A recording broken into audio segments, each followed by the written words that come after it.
and welcome everybody to the 12 o'clock show with Mayor Joe and our special guest from Truro Township. We've got Sarrah Muroski here. Thank you for coming today. You're welcome. I'm excited to be back. It's a great thing because you do something that is a little bit different than everybody else. And so kind of talk a little bit about what your role is in this community risk reduction team. Well, first, start off by talking about the community risk reduction team because that's kind of just starting. We've had an EMS coordinator, the community paramedic, and fire prevention, but we're kind of restructuring that. The chief is calling it the Community Risk Reduction Bureau. We're still going to have the EMS coordinator doing his duties, and he is going to be the EMS coordinator. And the fire prevention is going to be our fire marshal now. Okay. So that will be his title if you see him walking around. And I will be a CP coordinator, which means community paramedic coordinator. So we're each going to be coordinators within this group. So we're 40 hours.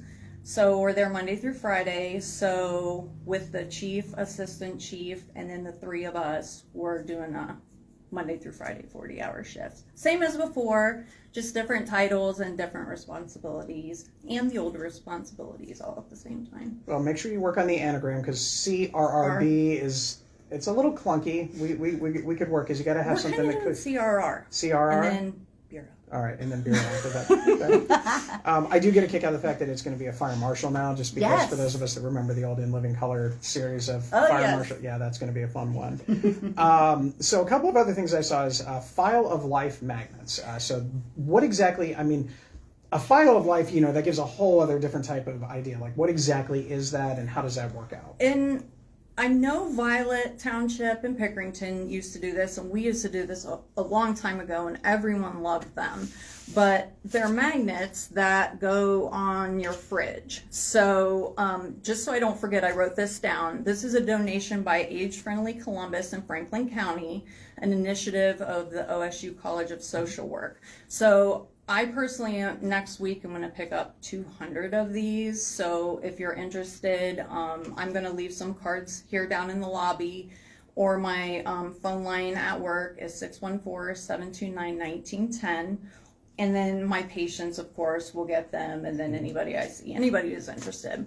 But these just stick to your fridge, and when our guys and gals come over on a medic run, or you just need this to take to the hospital with all your updated medications, emergency contacts, your name, you can add a photo, date of birth.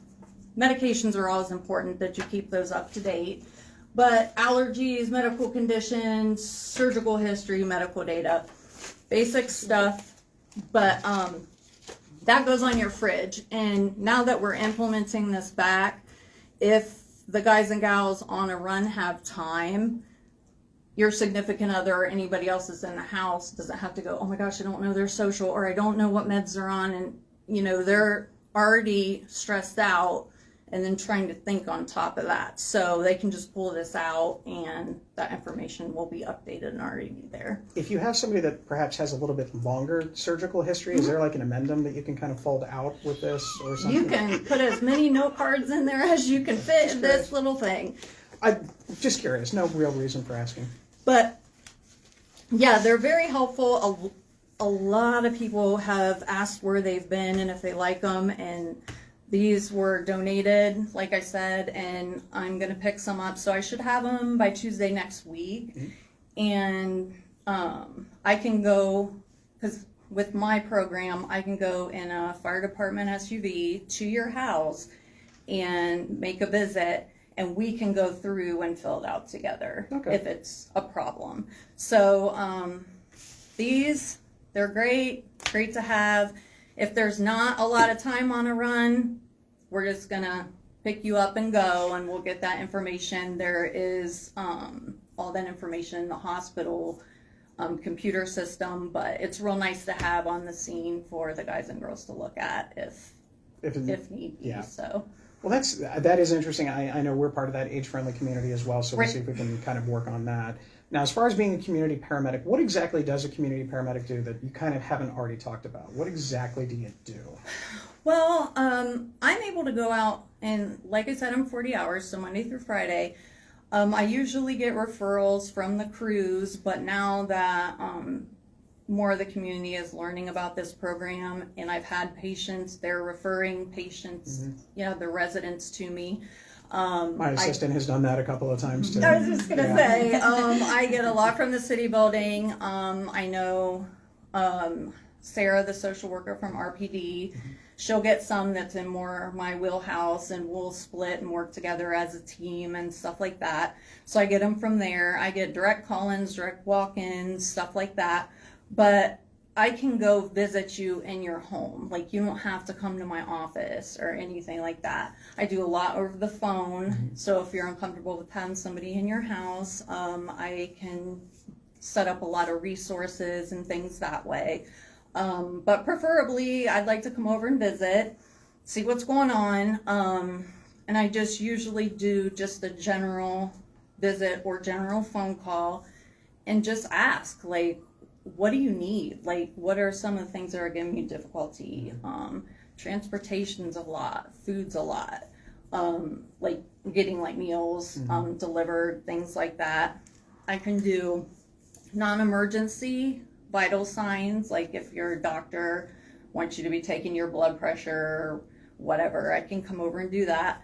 But pretty much in the community, I've found over the years, aging in place with the elderly, everybody trying to stay safely at home, come across, multiple issues. Usually they're single, or there's cognitive decline in one or the other, and there's resources that are out there they don't even know about. Yeah. Like help and assistance and stuff that they're like, oh my gosh, I didn't even know that existed. That's going to help so much. Or even with the Berg bus, I'm sure you've talked about that a lot, just to have that avenue for people who have difficulty walking or just getting their meds at CVS. I mean, it's just the most phenomenal program. But a lot of my patients are homebound, and that's where the cruise referrals are important to me, because they're not out at the senior center and they're not at the Y. So they're not more able-bodied. So I can get in there and go, oh, well, this is available. Well, I didn't hear about that because they weren't at the senior center, or they weren't at the Y, or anything like that. So I go in and I just kind of see what I think would help. A lot of times I can do home assessments if they've been falling a lot. I look if there's like trip hazards, if they need bars, grab bars, railings, stuff like that, set them up with resources. But a lot of times it's the cognitive decline and people still wanting to stay home and be safe.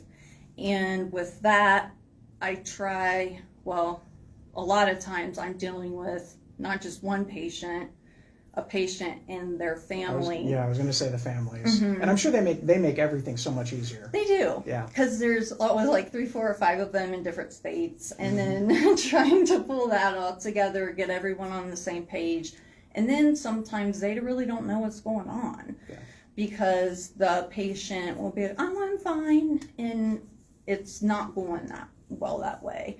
And, we've been running on them multiple times. And then they're like, oh, well, we didn't know that. So I'm able to say, well, this is what's going on. We're seeing a pattern. Maybe we should bring some help in the home. Maybe they're falling. They need PT or OT from their physician, or meds change, or anything like that. So it's kind of a whole pool of stuff. I just kind of go in from being on the trucks for 20 some years. You just kind of get a feeling and a vibe with talking to somebody what they need. So that's kind of where it comes out. Yeah. All right. So that was a little bit of everything, and you did touch a lot about a collaboration, which we're great with. I guess the last question really I have for you is, what's the best part of your job? I can easily imagine what the worst part of your job, but what's the best part about it? Because obviously, if you didn't like what you do, you wouldn't be doing this for the last 5-6 years. Well, unfortunately, but fortunately, my family has been through a lot. We've been through nursing homes, assisted livings, strokes, dementia, like all these different things that I personally have had to deal with. So I know kind of the nitty gritty of what entails all that care. So I focus a lot. Yes, this might be my patient, but their husband or wife is the caregiver 24/7. And it's very important to focus on them, because if their mental health is off, if they're getting drained, if they're just burned out, then we don't have the care to care for the patient as well. So a lot of times when you walk into a house, you got two focuses. Yeah. But it's going into houses and just the little things, like, believe it or not, a lot of people cry because they have someone, because like I said, they're not out and about in the community, and they're like, oh my gosh, there's someone to help me. There's somebody to send me this phone number. I didn't know about that. That's going to help out so much. I can't get out and get my meds. We can set that up or get them delivered, or, you know, all these little things. And like I would say, like 8 out of 10 times, everyone's just crying with relief that they have somebody to call. So, I mean, it's just a blessing, because, I mean, I don't like people crying, but to know that they have somebody that they can trust, and that I'll always be there, that is just the best part of my job. I figured that just that the ability to help, and especially in just this kind of capacity. Well, and I grew up here. My whole family lives here. I went to school and graduated here, and it's just, you know, this is home. I was texting my mom, I'm staying in town tonight at her house, and I said, I'll be home in a little bit, like after 3. And she's like, home in Gambier or home? And she's like, oh, you got it home. And I'm like, yes, this is my real home. So it is. It still feels like my home. I mean, I've been in, after I graduated, I went to a year or 2 of school, and then right at Truro. So it's just like I never left. So when I say home, everyone's got to kind of reroute it to Reynoldsburg. So that's kind of what I mean. Or I say Gambier. Well, that's good. Any questions popping in at all? Well, I do appreciate it. I know you have a lot of things to go to take care of today, because your job is never simple and, you know, and easy and all that. But I do appreciate you coming out. Great job. Thank you. Well, thanks for having me. It's a lot of good things. I'll come back anytime. I love these. No, it's fun. All right. We'll definitely see you out and about in the communities as well. Oh, I have one more thing. Sure. Truro would like to thank the union workers of Reynoldsburg for their donations to our Toys for Kids program. So we really appreciate that, and wanted to thank everybody. And that's it. All right. Well, thank you. We'll see you soon. Yeah, definitely. thanks a lot. Well, I appreciate it. It's a great program. It's a good thing, because it helps. Again, you heard right from her. I mean, it helps people kind of alleviate some of the issues that are out there. So thank you very much. Thank you. Now, we do have another special guest who thankfully was feeling up to coming into the show today, and it's going to be a little bit of fun. I'm going to introduce my wife, Tori Began, who's going to join us on the show. Hi. Hi, happy birthday. Thank you. How are you feeling? I'm feeling way better. All right, well, that's good. So you're off today from school. I am. Because bad habits and bad things happen on when you go to school and work on your birthday. Yes. None of my coworkers believe me until it happens, and then every year they go, "When are you taking off your birthday?" So I always have a good day when I have to take off my birthday. Well, I know I don't really have any questions, but any questions from the audience yet? Yeah, let's give it a second. Give it a second to kind of, because we know that there's going to be a couple of questions. All right. But there's a lot of cool things. I'll kind of talk a little bit as that kind of comes up. So Reynoldsburg City Schools will have its final board meeting of the year next week at 6:30, but there is going to be a reception earlier for 2 of the outgoing board members, board president Angela Abram and board member Mandy Young. So if you want to go ahead and just be there just to kind of support as they kind of transition into different positions, that would be fun. Also wanted to remind you the Reynoldsburg Education Foundation is getting ready for their Legends, Lights, and Disco Nights on February 7th. So that'll be a cool thing. So nothing yet. All right. So I know a couple of questions. What's it like living with the mayor? Well, that is a great question. It's always an adventure. It's definitely never boring or dull. Lots of laughs, for sure. Some stressful moments, but we get through them with laughs. Yep. So, but yeah, it's a good time. That's the only question I have. I know that you kind of popped in just because we're going to try and get together and celebrate your birthday a little bit now that you're feeling well. So are we doing zoo lights tonight? I don't think so. It's supposed to snow in a few hours. Okay, well, and it's cold, and all right, so the couch is falling.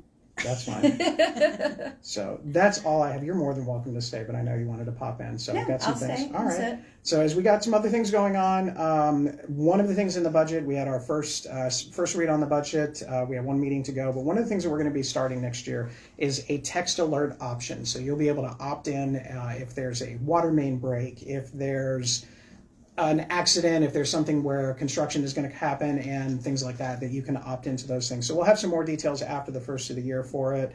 Did also want to mention, probably should have mentioned this when Sarrah was here, Truro Township is having their blood drive this Friday. So if you've not had a chance to donate blood, they have plenty of openings, and this is the time of the year definitely where they need it.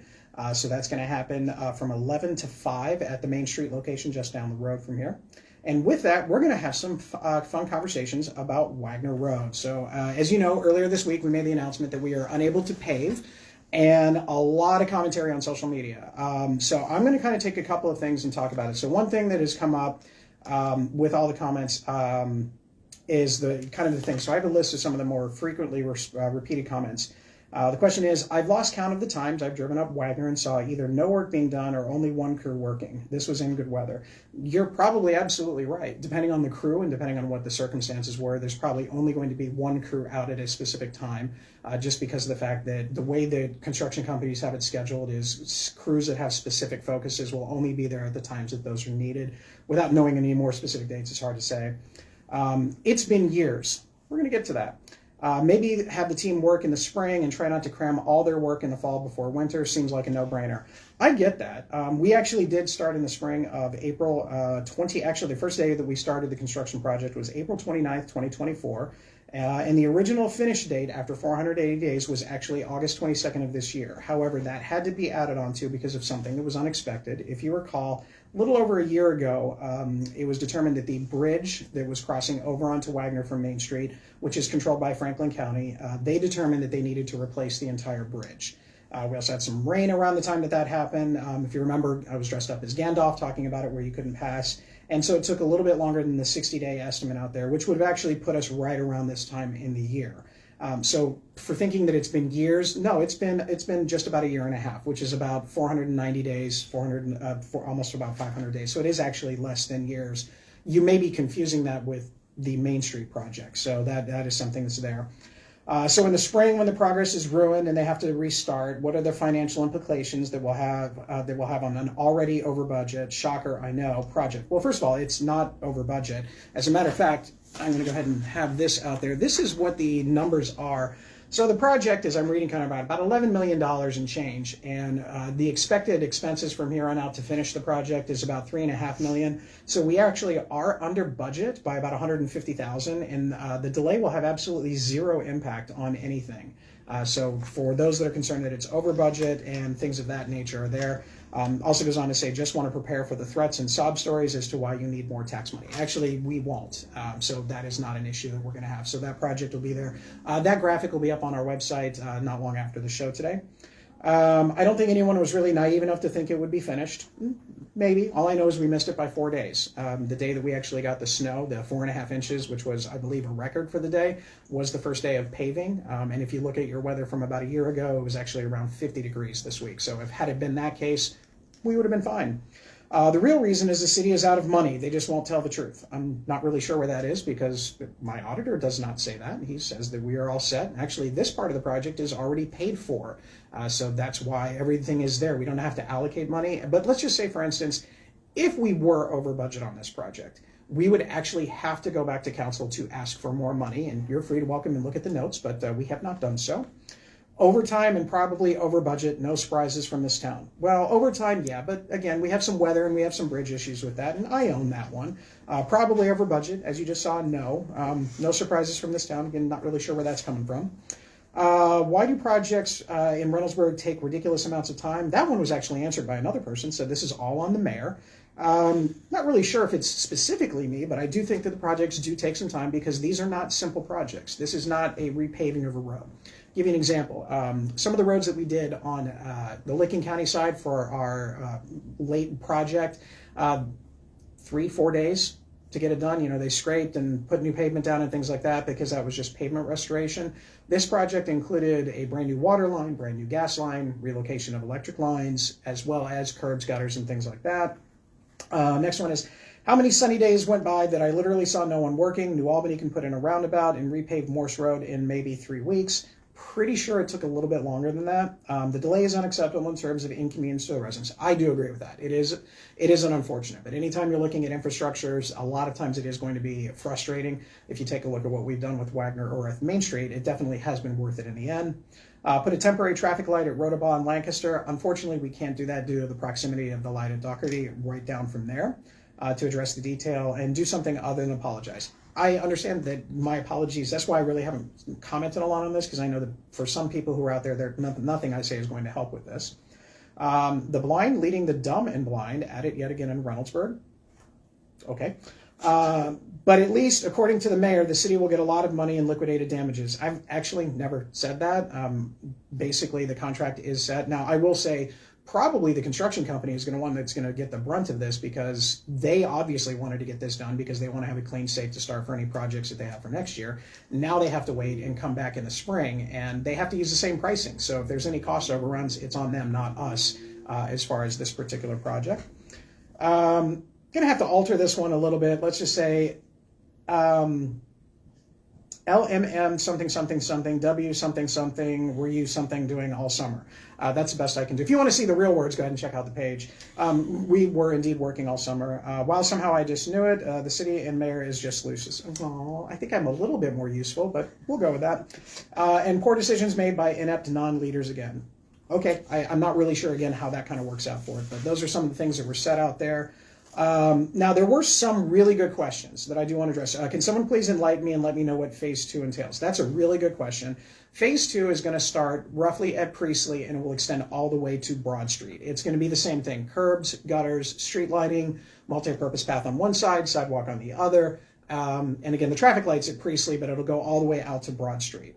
So that is actually scheduled to start March 16th, 2026. So just a few months from now, we'll be putting that out to bid the first week of January. We'll get our bids back probably the last week of January, and then have a more specific construction schedule, but that is the estimated time. Now, if there's 6 feet of snow on the ground, I'm going to bet that we're probably not going to start at that time, but you never know. How many years has this been going on? Since April of 29, so again, about 500 days or so, about a year and a half, a little bit more than that. So who in government is getting the kickback, and where's the money for this actually going? So again, based on the budget and everything, you can actually look at the pay apps and things like that. It's going there. There are no kickbacks, but I understand why that is a popular thing. I always joke that if anybody wants to know if I'm actually on a kickback, it's because when I drive the Batmobile to City Hall, that's probably when you know I'll be taking kickbacks. Why are they putting in curbs? Good question. This is actually for stormwater control. The idea is to make sure that we route the water in such a way that it is bypassing residential areas and controlling it to make sure that it goes into where it needs to, into the creek area.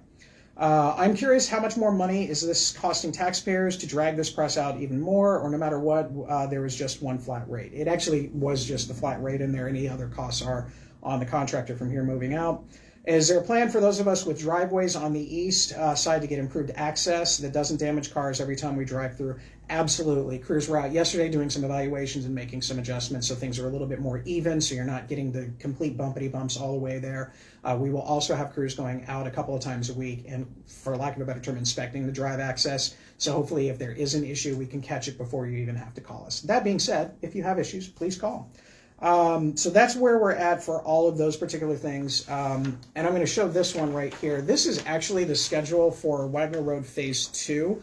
And again, this is all assuming, and you're not going to be able to read all of that, but this is in the documents. But this is kind of like everything that goes along, everything from utility relocation to planning to all of that other stuff. So this is actually how it is planned out. So for Phase 2, we're going to have this on our website. We're going to go through the dates. Again, once we get the contractor and the contractor agrees with the schedule, we'll have that out there to update anything. So that kind of gives you an idea of where all that fun stuff is. Right now, this next one project is scheduled to finish in January of 2028. However, I will say that's what we'd probably consider punch list items at that point in time. This is where they go back to make sure that curbs were put in properly and then nothing else has to be replaced after the initial construction phase. So that is Wagner, and I do get the commentary, and, people are very justified in their frustrations about what goes on, and they're happy to put those posts there. But the reality of the situation is the project is not over budget. It is slightly out. Literally, we missed it by 4 days to get the paving done.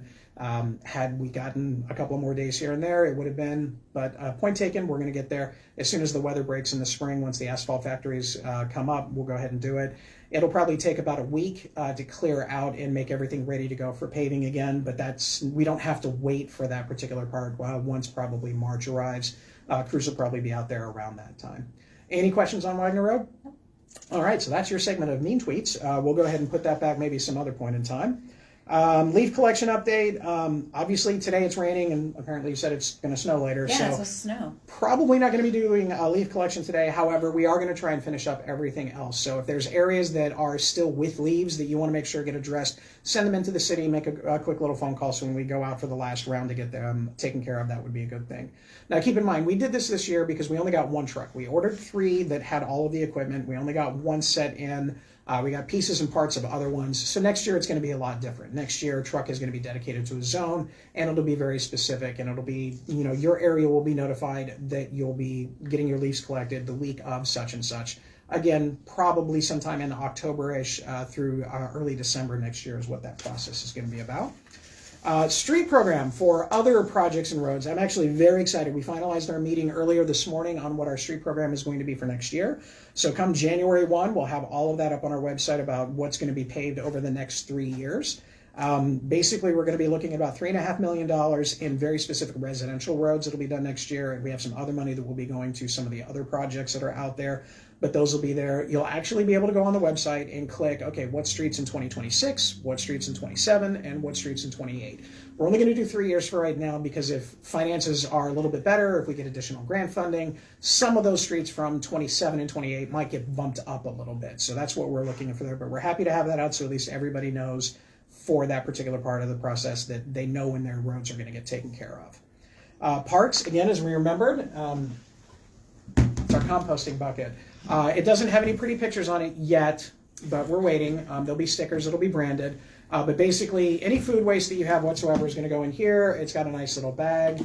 We're trying to decide right now if we're going to be like giving an allocation of these bags ahead of time, or if we're going to have kind of like a stand there that people can take a couple of extra bags. So the idea is you put your food waste in here, dump it off at your convenience at Spangler where the location is, and then that saves space in your trash, would save space all the way across for everybody. And then you go ahead and take your next bag and start the process all over again. If enough people in the community go ahead and participate in this, maybe this will be something that we do an actual like house by house pickup, just kind of depends. We're going to try it. Yeah, of course. I think we were number 3 on the list, but if you're interested in that, check out the Facebook page. I think the registration link went up there yesterday, correct? Yep. So we got that out there. Let's see here. We have bingo night at Eastside Brewery, December 16th at 6:30, and we also have later tonight, create and most likely eat a gingerbread house from 6:30 to 7:30, and that's going to be at the Senior Center. I don't know if any spots are open for it yet, but I'm sure if you go, we'll figure that one out. Another event tonight is Student Council Winter Carnival. That's going to be at the Livingston campus Wednesday from 5 to 8. There's going to be cookies, games, hot chocolate, and you get to have some Santa pictures there as well. Hopefully you got a chance to go out to the rather cold but always entertaining tree lighting ceremony last week, followed the next day by Christmas on the Town. The shout out to the Reynoldsburg Community Association. They did a great job. The Secret Santa Shop was great. I do believe Sarrah Reed did a majority of all of the collection for the Secret Santa. Wonderful job, lots of cool options. And then for those people that I saw a couple of people like how much they just enjoy wrapping stuff, they actually had some wrapping stations there. It was great. All that. So it was a lot of fun. Apple fritters were good as always, and then you had the horse-drawn carriage. We ended up stopping at Slack for lunch that day as we kind of walked around. So and then we had ice cream. And we did have ice cream. It was fine. It didn't melt. That's the important thing. It didn't melt. It didn't melt. It was delicious. Brewster's had, I think we both got the peppermint Oreo. So that just, it hit all the right spots for that one. Yep. Any questions, comments, anything like that? Question for Tori. Okay, let's go. Do you prefer Reynoldsburg's First Lady or Your Majesty? No, definitely not the second one. So when he got elected, not Your Majesty. When he got elected, someone said that that's what my title was. And I was like, no, it's not. I'm like, no. I Googled it on 4 different proper etiquette websites. And yes, it is. And so I have accepted the First Lady title. But reluctantly. not your, no. That's a good question. That is a right really now. good question. No, but I have fun. I have a lot of fun doing everything with the city and Some of the everything cool else. things we get to and- participate in. Oh yeah, it's definitely an amazing experience for sure. Getting to do everything. Yeah. Last item of the day that I forgot to talk about also at council, water rates. So the city of Columbus and the city of Reynoldsburg, Gahanna, and Bexley did meet just before Thanksgiving. And we are going to be working with them to kind of redo how the cost factors impact cities like Reynoldsburg, Bexley, and Gahanna, because we all do our own infrastructure. Unfortunately, that's not going to change anything for the most part for this next one. So the rates were presented at council last week. It's an 18% increase for water, 8% for sewer, and 2% for storm. The city is not adding any additional fees on top of that for our own infrastructure until we kind of get some things clarified. Long story short, the agreement between a lot of the municipalities in the city of Columbus were signed in the late 90s and early 2000s. So we're going to be reevaluating those things. We all feel, Gahanna, Bexley, and I, we all feel that the infrastructure repairs that we take care of should factor more into what the cost that they actually give us, because the reality is Columbus just puts the water in the pipe and sends it to us. We take care of everything else from there. So we think that perhaps we can work on some different billing options. But in the meantime, we are going to be investigating an opportunity for a discount for economically disadvantaged. Columbus has a program that works very well. So some of our staff are going to visit them after the first of the year, and we hope to have that program rolled out just after the second quarter in 2026.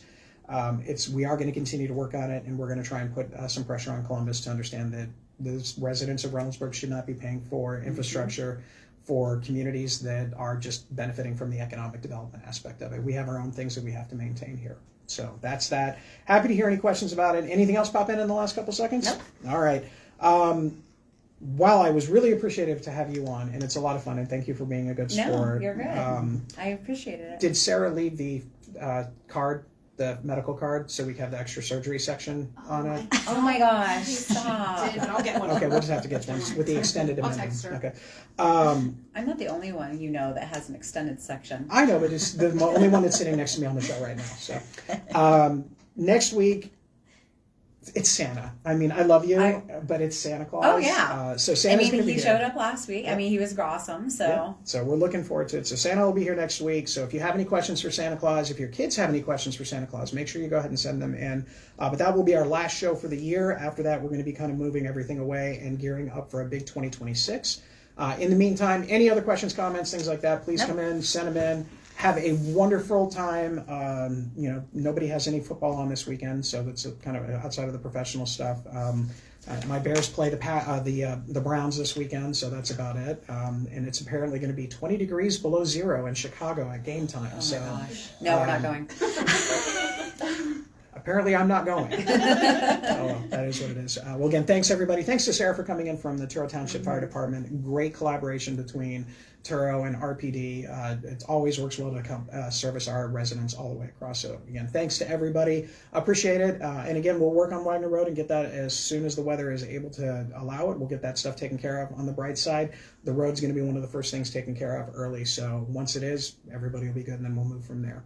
Stay safe, stay respectful, and as always, please put the shopping carts away. Thanks, everybody. We'll see you.